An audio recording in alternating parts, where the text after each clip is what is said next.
Israel's enemies and critics accuse the Jewish nation of being an apartheid state.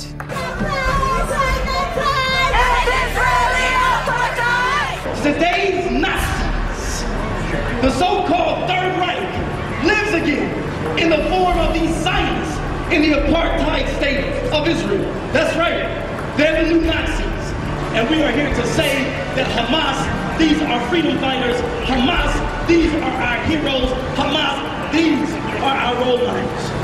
But there's no doubt that within the occupied territories, Palestinian land, that there is a horrendous example of apartheid.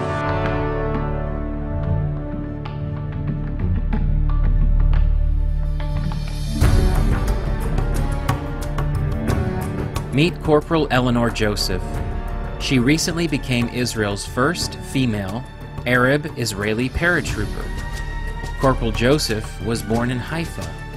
She remembers when Hezbollah terrorists fired Katyusha rockets into her mostly Arab neighborhood. Eleanor said, "If someone tells me that the IDF is just killing Arabs, I remind them that Arabs are killing Arabs." Shalom. Hey. רבת אלינור ג'וזף, ערבייה, נוצרייה, מאיפה? מחיפה. ולוחמת. נכון. קרבית. איפה? בקרקל. את בכלל מתנדבת כמובן. נכון. מה הביא אותך להתגייס למרות שאני מניח שבשכונה שלך, זאת שכונה ערבית בחיפה? כן. כולם סביבך ערבים? כן, למרות שחיפה ידועה בדו-קיום. ואף אחד לא מתגייס בסביבה שלך? מהבנות בטח לא. לא. אז מה הביא אותך? אבא שלי, הוא גם היה כאילו לוחם בצנחנים.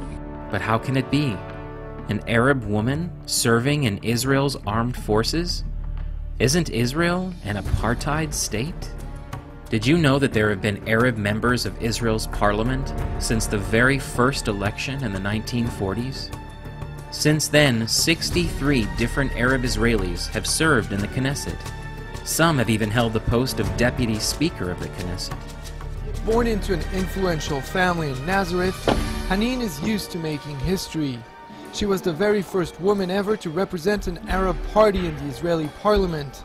In 2010, the first Arab woman elected to the Knesset was actually on board the Turkish flotilla that tried to break Israel's naval blockade of Gaza. I feel I am responsible to carry this message. In Israel, all Arab citizens have the right to vote. Arab women have more rights in Israel than in most Muslim countries. They are free to dress as they like, attend school and universities, serve in the military, run for political office, and yes, even speak out against the government they serve in. But how can it be? Isn't Israel an apartheid state? 4 years ago, refugees began arriving in Israel from war-torn Sudan. While most of the world turned their back on the genocide in Darfur, with Hamas and Hezbollah leaders even praising Sudan's president, tiny Israel has allowed nearly 25,000 African refugees to seek asylum within their borders. Most of those fleeing the Muslim massacres in Sudan went first to their Muslim neighbors in Egypt. But there, they faced racism and more massacres. So despite the threat of death or arrest, thousands fled Egypt and came to the border with Israel, where they finally found a safe refuge. Even though it is a strain on the economy, it is the heart of the Jewish people to help the needy, the lost, and the hurting. As survivors of genocide, Israel empathizes in a way other nations can't. So the Israeli government has allowed the Africans in and has asked various organizations to assist the refugees. Charities across Israel, like the Carmel Shelter, are happy to help. They told the immigration police about us in 2006, because at that time, there were the very first Sudanese family came. Now there's thousands. Anyone who is lived in this land knows the legacy of the Holocaust. We can't turn our backs on people who suffer genocide, like the people of Darfur, those who are suffering at the hands of radical Islam. We have to open our doors. But how can it be? Muslims and African refugees living freely in Israel? Isn't Israel an apartheid state? Actually, young, reborn Israel has always been a miklat, which is Hebrew for haven or sanctuary. Back in 1977, a boat full of Vietnamese refugees was discovered by an Israeli cargo ship. The desperate Vietnamese had been ignored by other ships from Germany, Norway, Japan, and Panama, but the Israelis didn't hesitate to pick them up.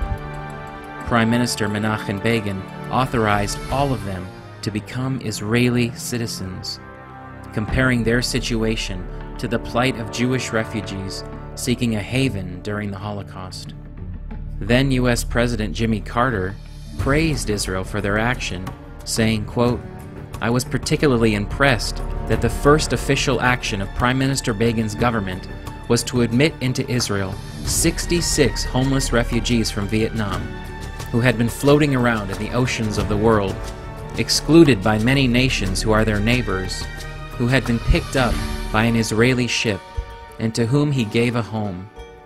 It was an act of compassion, an act of sensitivity and recognition by him and his government about the importance for a home for people who were destitute, again typifying the historic struggle of the people of Israel."